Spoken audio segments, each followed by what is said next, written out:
Here's a review of the next grill.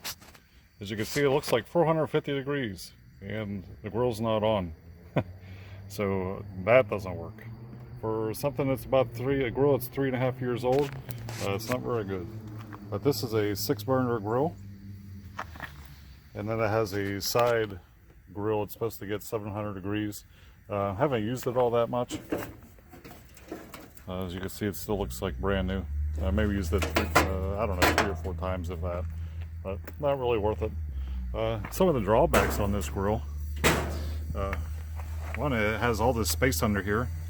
You would think that they had offset this tank so you could put the extra spare tank in the to the left or to the right, but maybe that's by design, so you don't put 2 tanks under there. It has a drip tray, and it does hold a lot of grease.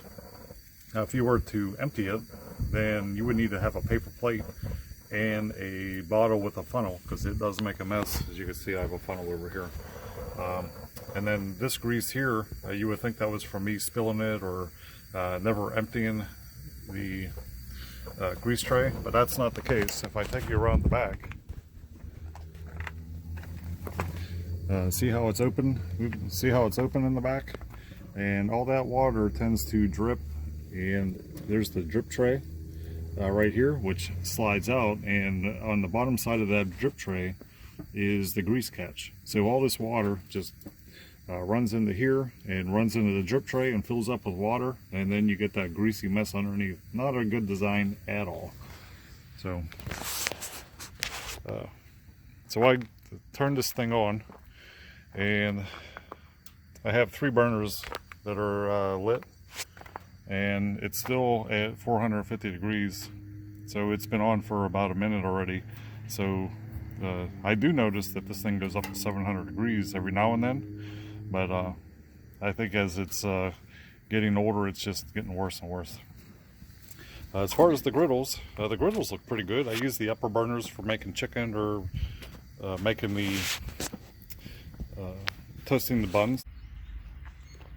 Alright, so I pulled the griddles off and put them over to the side, and just want to show you that these are the anti-drip pans to keep the flare up of the burners. But as you can see, the burners are starting to rust out as well. This one here has rusted all the way through and has dropped down. So I pick it up without damaging anything here. And so you can see the burners aren't in very good shape either. You could pull them out. Maybe not. Looks like there's a cotter pin right there to keep them from coming out. But I don't want to mess with it because it's so rusty.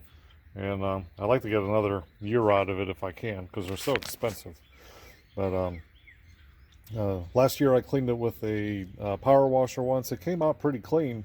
But it just takes the flakiness of the rust off, and really doesn't make the grill last as long as it should when you use a power washer. And this particular grill has a rotisserie on it. I used the rotisserie one time, but it's really not worth it.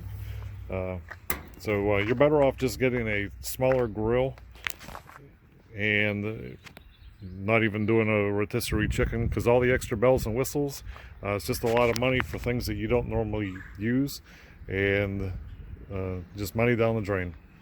But so the next grill, I don't think it's one of the better ones out there. I wouldn't buy another one. So I hope you like this video, and thank you for visiting around the house, and please like and share.